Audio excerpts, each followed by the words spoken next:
further ado, it is my pleasure to welcome today's first speaker, Mike Van Newkirk, Senior Vice President and Senior Client Automotive Client Officer. Mike, you have the floor. Great, thanks, Ellen. Hi, everyone. Thanks for joining us today. So for those of you who have been with us before, you'll recognize that the Mobility Navigator study has multiple components. So we did earlier in the year one on electrification, another one on autonomous and ADAS, this being the third installment on shared mobility.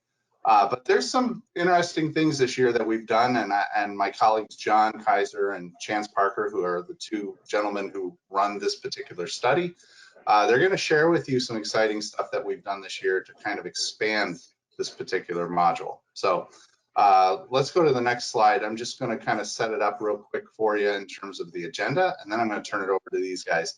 So John's going to actually start out. He wants going to share with us, or share with you, the current mobility landscape. What's happening? Where's it going?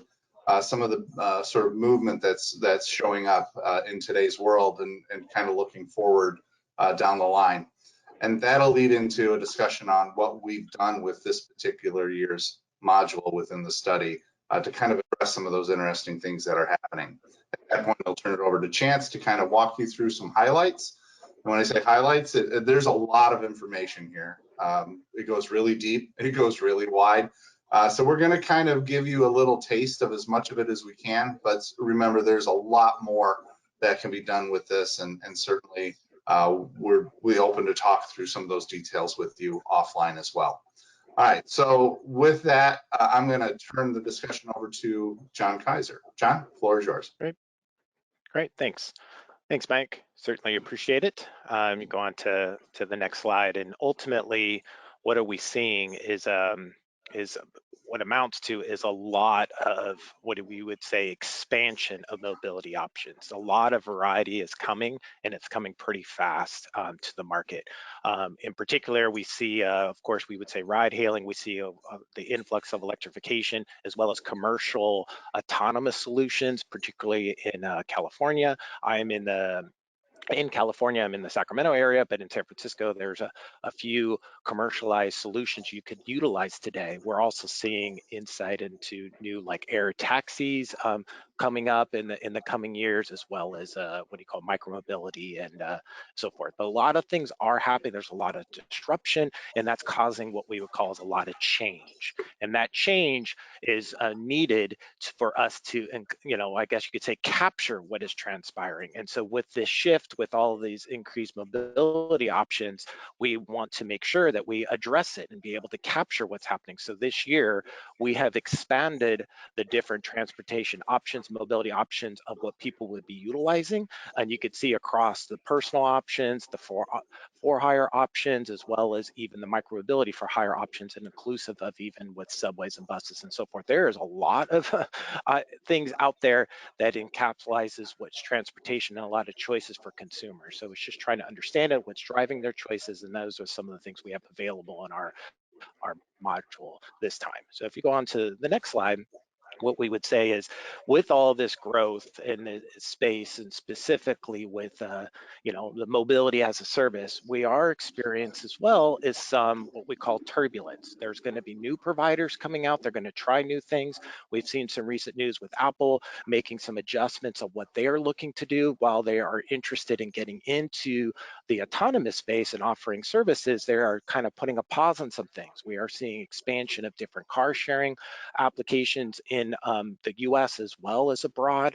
But then we're also starting to see what amounts to is these drone solutions coming up. There could be personal drones, there could be, I guess you could call it, air taxis reference, but there's a lot happening in this space, and there's this disruption is causing this huge growth, and this growth is expected to be quite large. And if you go on to the next slide, we just highlight that this is out a prediction that what's going to be as a mobility service is what's happening over the next decade is tremendous amount of business that is expected, and it's going to grow to over $800 billion is expected for the size of this category. So it is important to understand what's transpiring here. It is trying to take advantage of what your opportunities are, to understand what the consumer's choices are, what's driving those choices, and that's ultimately why it matters to be in this space. If you go here on the next slide, what we have highlighted here is there are a lot of providers in the space, you would say, with traditional OEMs and offering different solutions in the market as it relates to different vehicle types, whether that's autonomous or whether that is air mobility type of solutions that we're seeing. We also see the electrified solution with the autonomous as well, but there are also other providers that are providing solutions. You would perhaps be aware of some of the ride hailing solutions and the car sharing solutions, but there's also tech companies. And in addition to that, we're getting into different types of delivery as well, options. And we'll talk about that later. At the end of our session, I'll highlight some of those opportunities of what's out there with all of this disruption, all of these providers. What are we able to take advantage, and who's going to win out in these different solutions is ultimately important to monitor and to get a read on. So with all of this backdrop, this has really caused all these changes has made us want to upgrade this module in particular.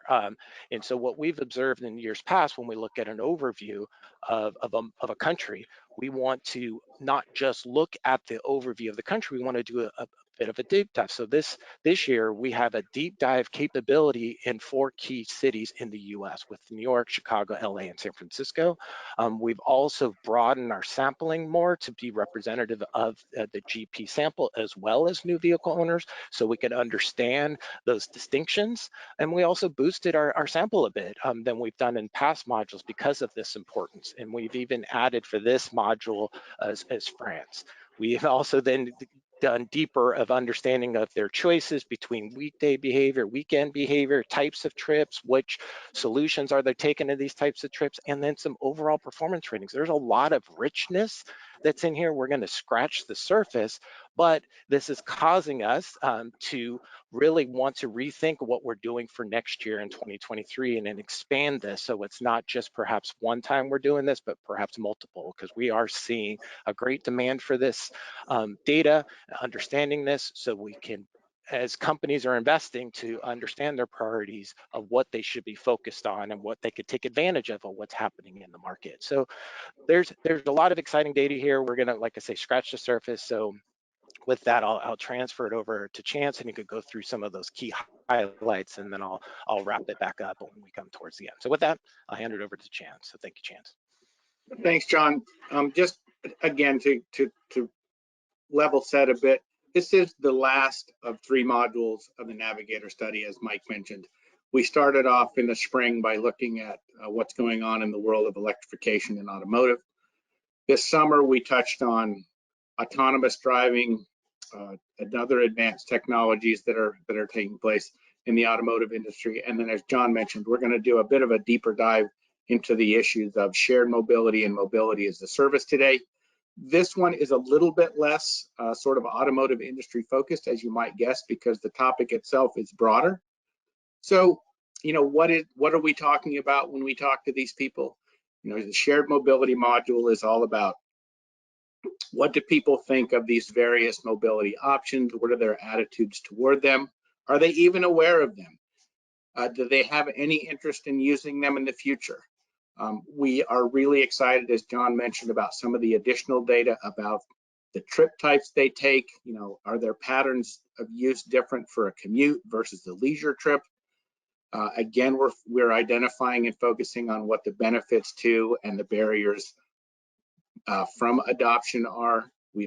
John mentioned the performance ratings. Again, it's super exciting if you're a research nerd like me to look at the depth of the data. So I'm going to try to strike a balance today of helping you understand what is in the data, what some of the trends are, but we're also going to spend some time thinking about what we might be able to do with the data as well. So with that, we're going to go over some specific topics. I'm going to start with the basics, which is what do people know about, what do people use, and what do they plan to do in the future? And as John mentioned, this study has historically been a vehicle owner focus. So that's where I'm going to start, but rest assured, we're going to be looking at the results for a bunch of different groups of consumers as well as we go forward. So if you look at what happened with familiarity with the sort of the most common or the most well-known options, you can see that familiarity is up a little. Whoa, that's not good. Familiarity is up a little bit, sort of across the board, with some of the newer options like ride hailing, car sharing, and car subscriptions also showing increases. In fact, the biggest increases year over year are with some of these newer options like ride hailing, car sharing, car subscriptions. Still, despite that growth, we see that only the traditional modes of transportation, you see taxi here, car rental here. I don't have it on the chart, but mass transit is up there around 70% as well. Those modes of transportation are still the only ones that are understood well by the majority of the population. There's still a bit of a big gap between those traditional options and the newer options. But again, slight changes year over year. It's also important to know, when you see these different descriptions like car sharing, bike sharing, scooter sharing, car subscription, micro transit, what do those things mean? We don't leave that up to the people that we're surveying. We give them a very specific description of each of these items so that they understand what they are. A car subscription service would be something that would typically be offered by an OEM or even a rental car company that allows you to pay an ongoing subscription fee and swap out cars all the way along the way. You might have a sedan for your normal car, but hey, I've got a weekend coming up, I might need an SUV. You can go swap it out and take that for a while. Car sharing, on the other hand, bike sharing, those are services more like Turo, Lime, where you can effectively replace something like a traditional rental car with some other consumer's car that is willing to hire that out for you. But again, familiarity sort of up across the board, not any real big shifts in what modes are the most familiar and the least familiar. If we look then at what are the levels of interest for future use year over year, again, up a bit, no real shifts in the order of things. We continue to see interest in ride hailing, running just a bit ahead of traditional car rentals. It's also interesting, actually, if you look at this chart, that familiarity does not equal interest in future use. If you remember back to that previous chart, traditional taxis are one of the mobility modes that have the highest levels of familiarity, but they are certainly not one of the modes that people most intend to use in the future. Okay, so we know what people are familiar with. We know what they think they might do in the future, but what are they actually doing?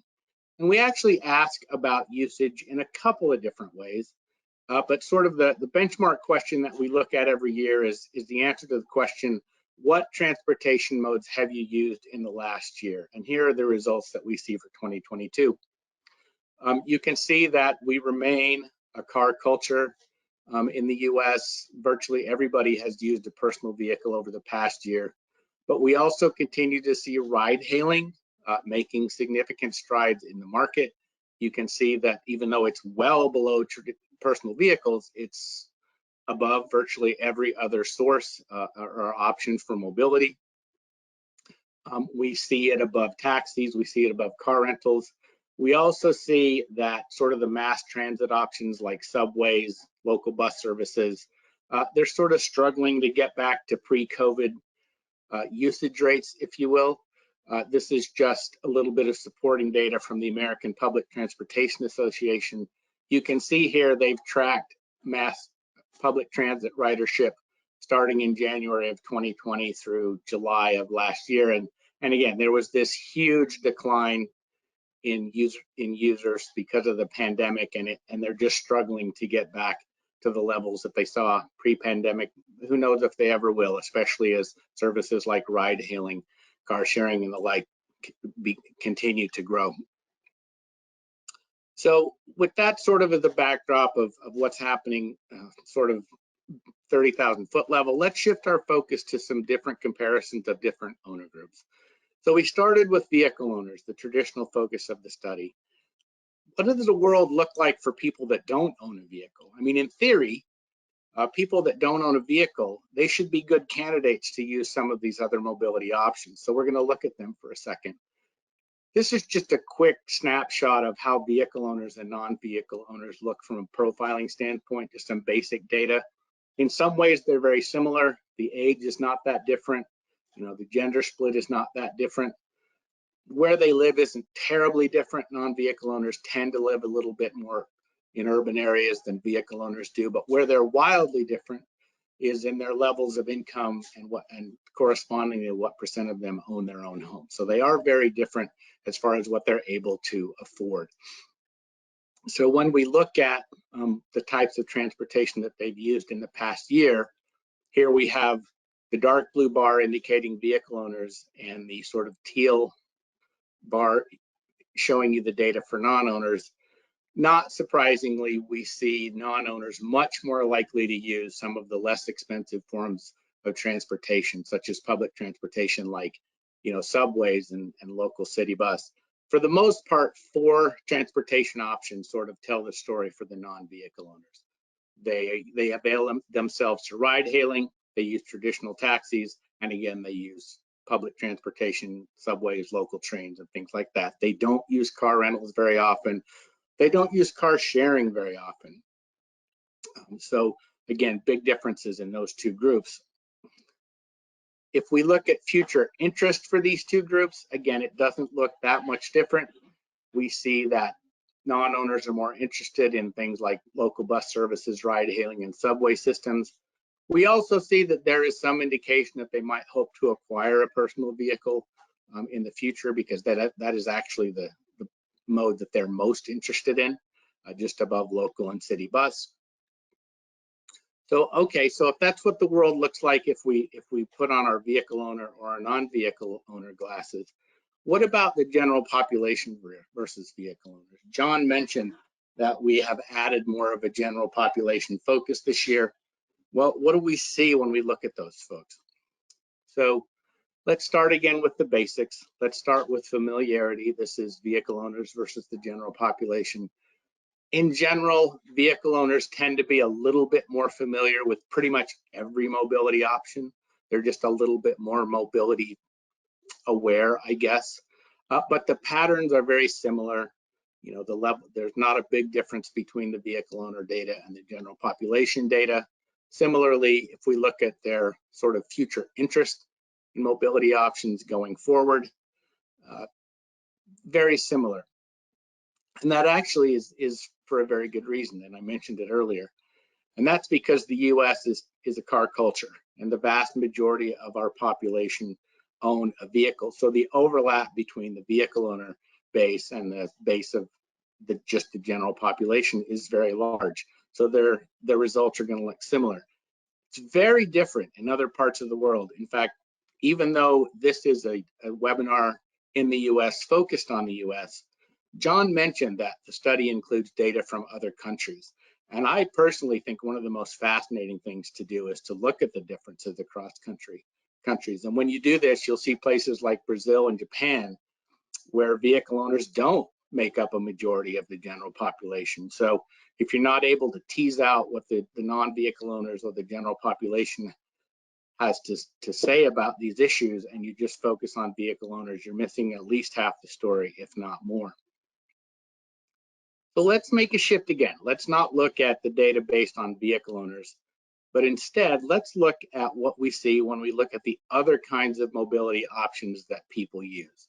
So in this first chart, we're looking at the types of transportation used in the past year, and we're isolating those consumers that said they had used traditional rental cars in the past year.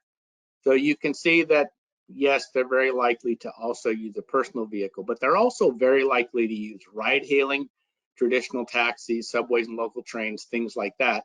A little bit less likely to use car sharing, which is kind of interesting, right? I mean, car sharing is sort of the new age option or alternative to rental cars, but right now, for the traditional rental car users, only about half of them have dabbled in that mobility option. If we now sort of flip the coin and we look at what the usage patterns look like for ride hailing users, we see that they're much less likely to use a rental car. Just over half report using a traditional rental car versus 82% of rental car users also using ride hailing. They are also very likely to use taxis. Again, just differences in the data that is fascinating and interesting and potentially valuable depending on the business question you're trying to answer. And then finally, I'm going to finish up with the clearly the most open-minded of our group, the car sharing group. They'll use pretty much anything. They seem to have the most open relationships, if you will, with their mobility modes. They'll go out with anybody and everybody. They use ride hailing, they use taxis, they use buses, they use the subway, they use traditional car rentals. So they're very agnostic. They use whatever is handiest and easiest for them to use given the situation. Well, what is driving people to and from these various options? In this section, we're going to spend a little bit of time looking at the perceived advantages and disadvantages or barriers that people associate with some of the various mobility modes. So let's start with the 800-pound gorilla in the United States anyway, and that's personal vehicles. When you ask people what the biggest advantages to using a personal vehicle for transportation are, they tend to focus on the convenience and flexibility that this affords them. They're in control of their own destiny. They also appreciate privacy and security, but really it's about convenience, independence, things like that.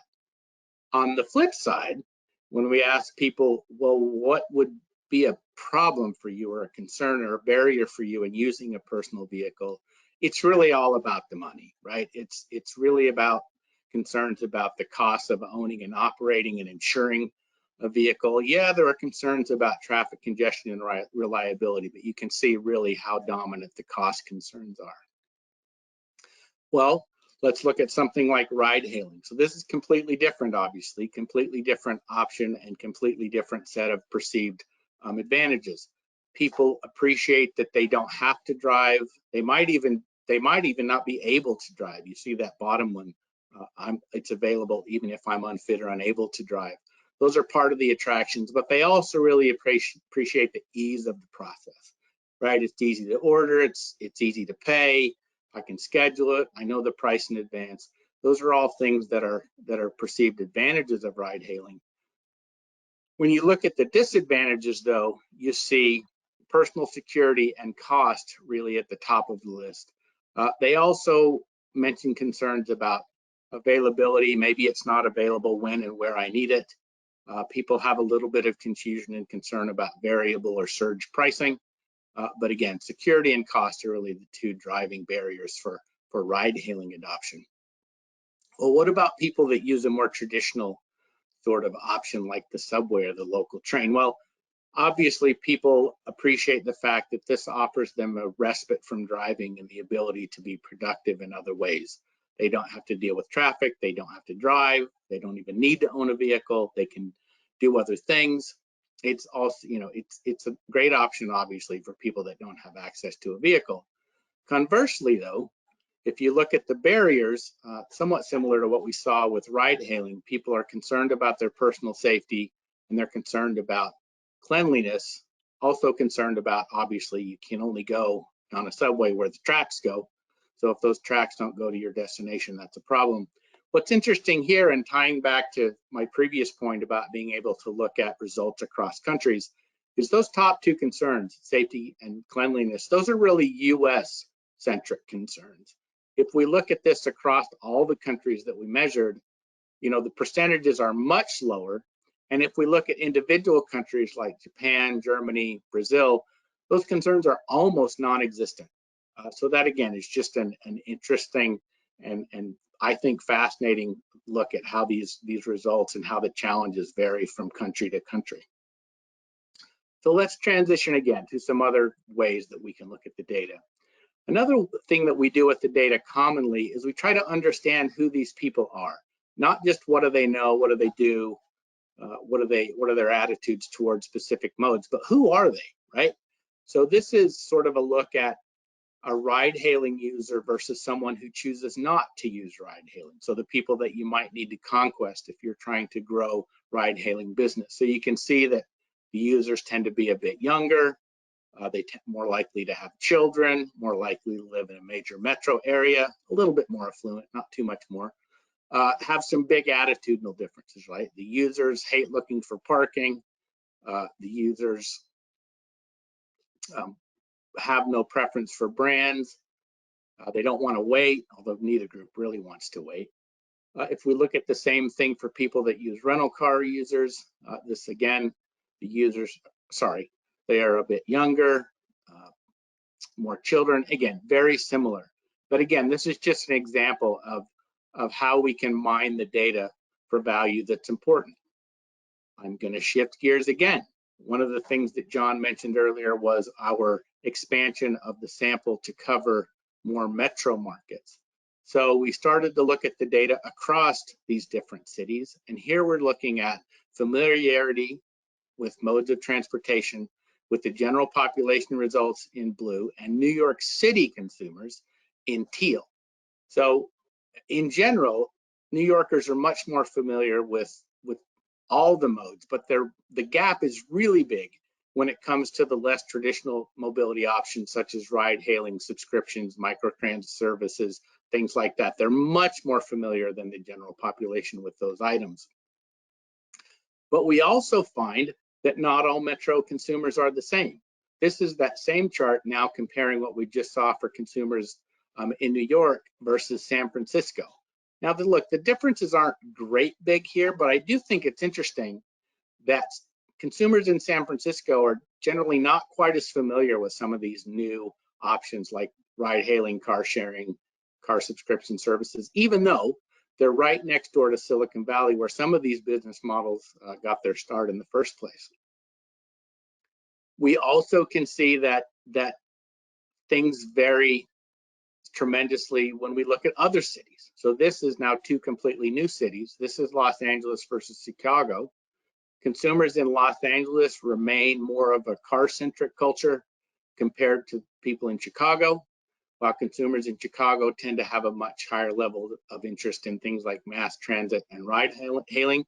It's also not on this chart because the numbers are relatively low and I'm just showing you top 5, but I also found it fascinating that consumers in Chicago were much more interested in what I would call outdoor options like bike sharing and scooter sharing than people in LA were. I suppose, I'm not from Chicago, I suppose that might be because they have a more defined biking culture or bike paths or things like that. But it is interesting that, you know, certainly the weather is going to be worse. I might have expected people in LA to be more interested in those kinds of services, but in fact, they are not. Another thing that John talked about that's new this year that I think is super exciting is the performance rating that we've gathered this year. So we've gathered a range of performance ratings and satisfaction ratings that we ask people to rate for the various service modes or mobility modes that they've used. This is just a simple look at some of the more commonly used services with sort of a red light, green light approach. Green means that they have a high score, red means that they have a low score, and obviously yellow is in the middle.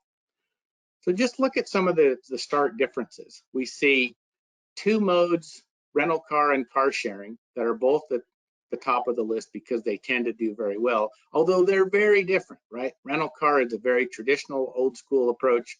Car sharing is relatively new, but they both do very well with the exception of value for rental car. Conversely, if we look down at the bottom of the list, you'll see ride hailing and subways. I find it interesting that ride hailing, despite the growth that it's experiencing and despite all the positives about it, the execution of ride hailing still has some issues, right? I mean, we saw safety as an issue. People rate it low for safety. We saw cleanliness as an issue, and people, in fact, rate it low for cleanliness. So there are definitely things to learn about where the strengths and weaknesses of these various modes are, in addition to just asking people what the barriers are. We can actually look at what their actual experience was. We can even look in some cases at individual providers for these services.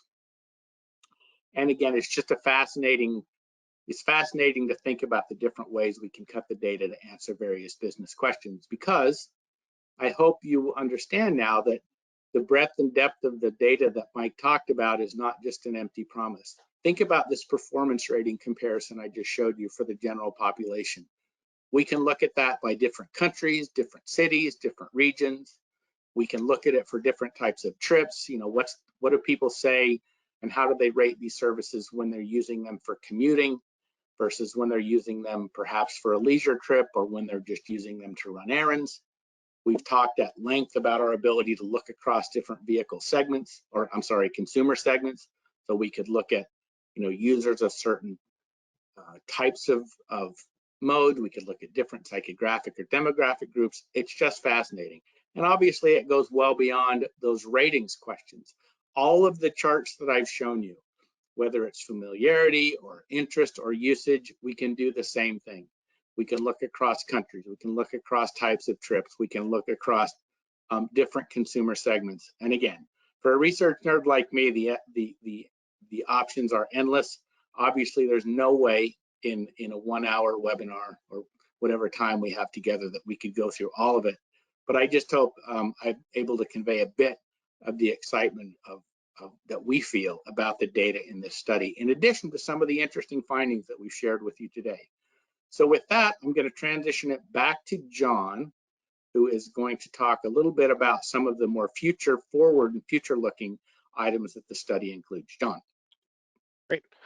Thanks, Chance. I certainly appreciate it. So as we do think about it, there's a lot of richness in that current modes of operations, a lot of depth that we can get into, but we really want to now also, like you say, transition to what's out going to be in the future.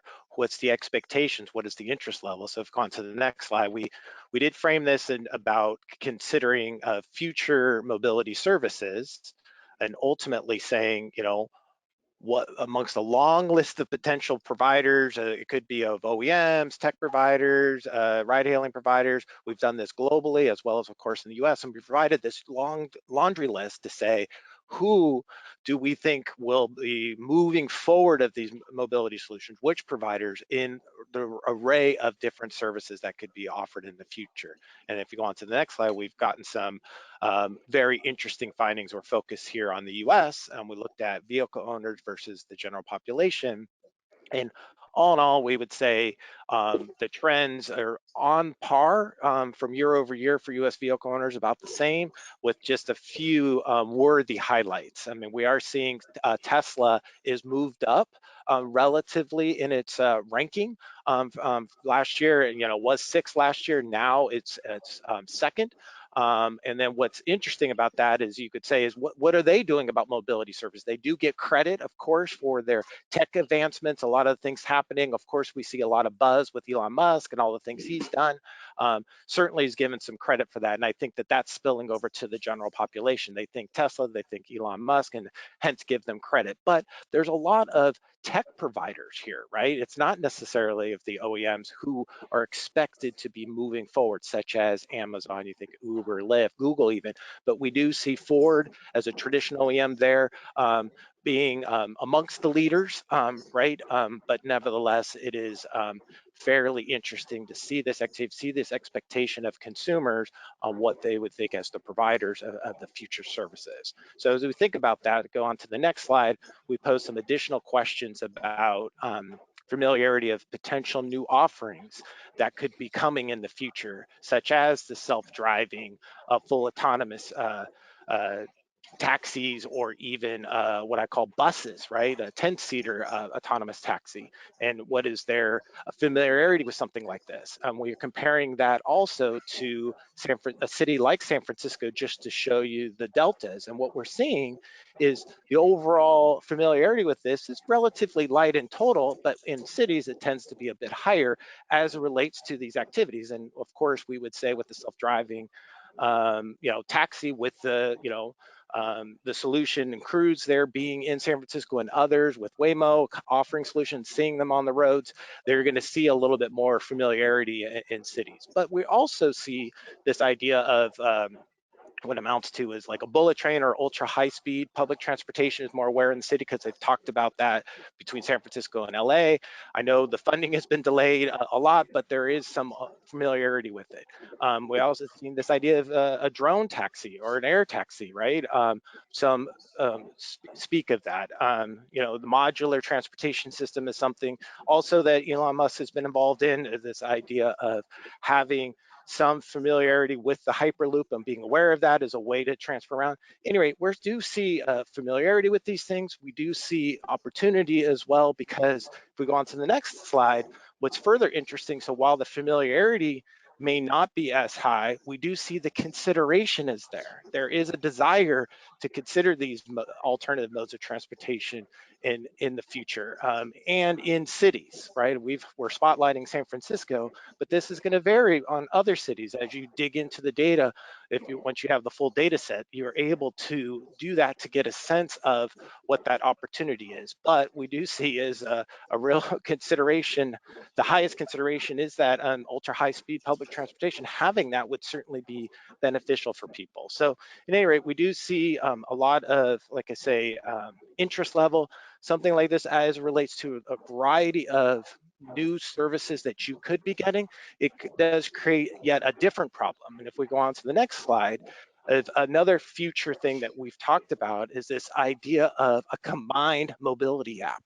And what is the interest in that? And so this idea of having a consolidated solution that would give you visibility of what is available of these different alternatives of existing and future. We are seeing growth in this likelihood to use it is growing versus what we've seen last year.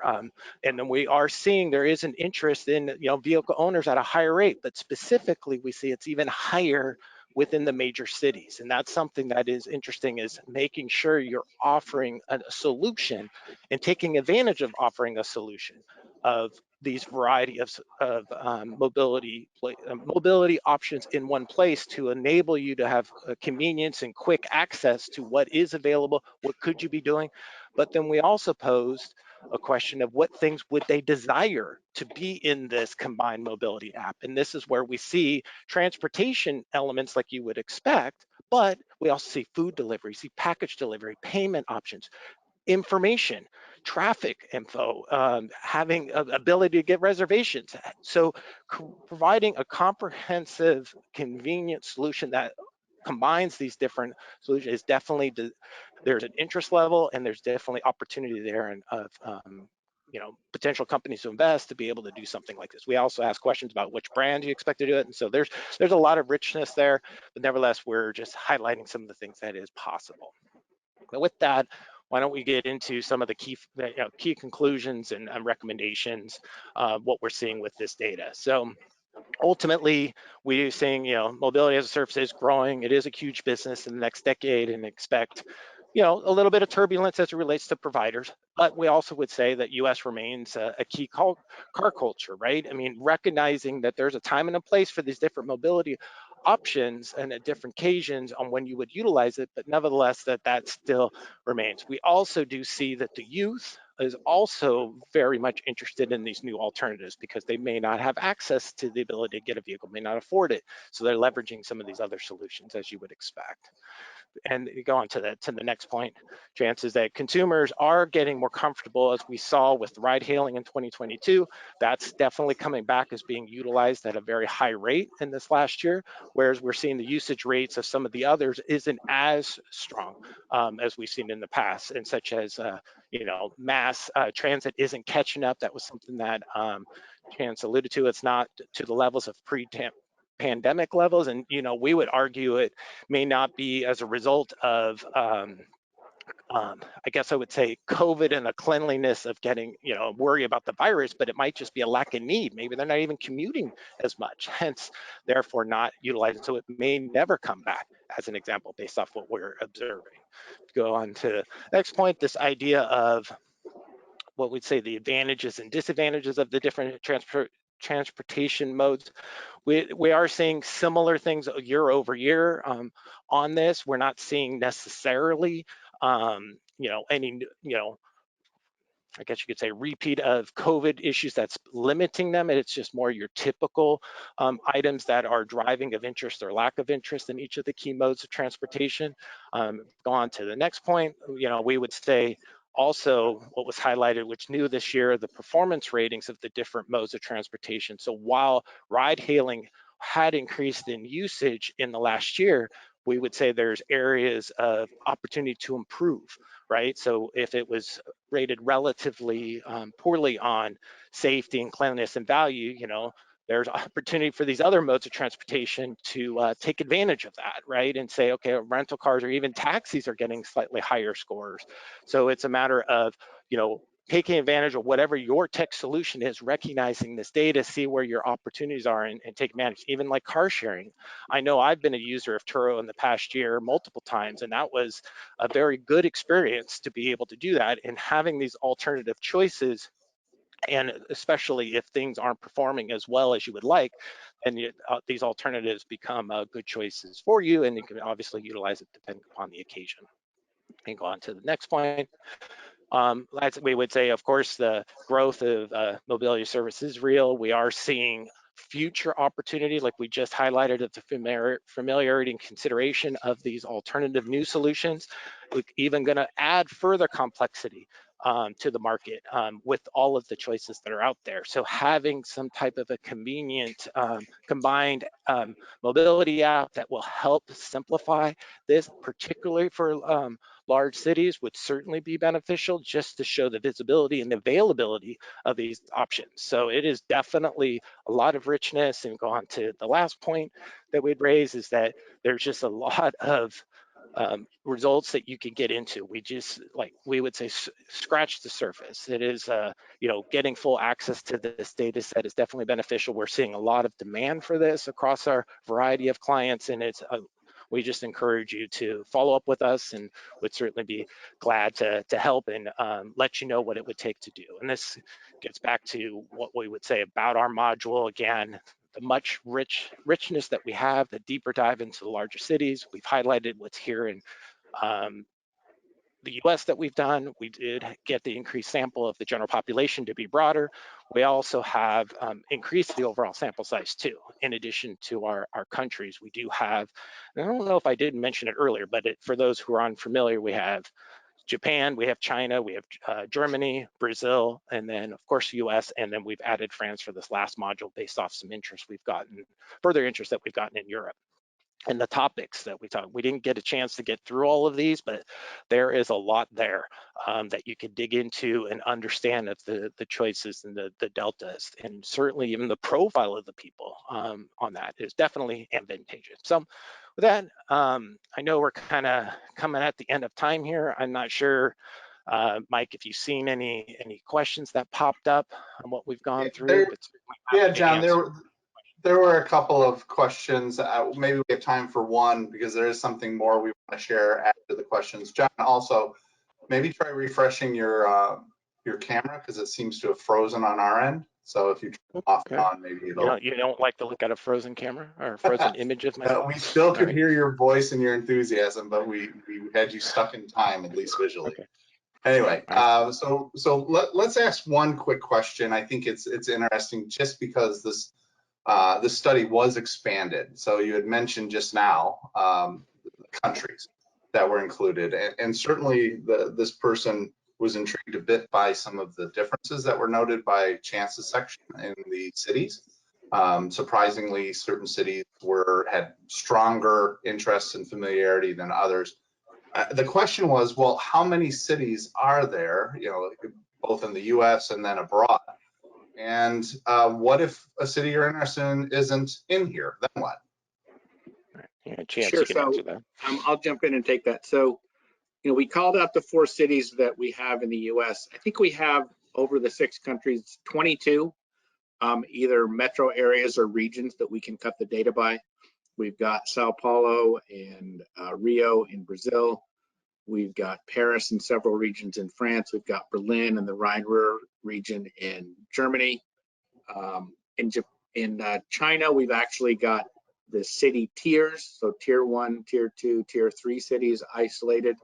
And then in Japan, I think we've got 4 regional prefectures that we can cut the data by. So those are actually aggregates of some of the cities, but that's the way in Japan they tend to look at the data. So really good ability to cut across cities, but obviously we don't have them all. So to answer the second part of your question, one of the things that we've done for clients and can do for clients is replicate this methodology in any given city.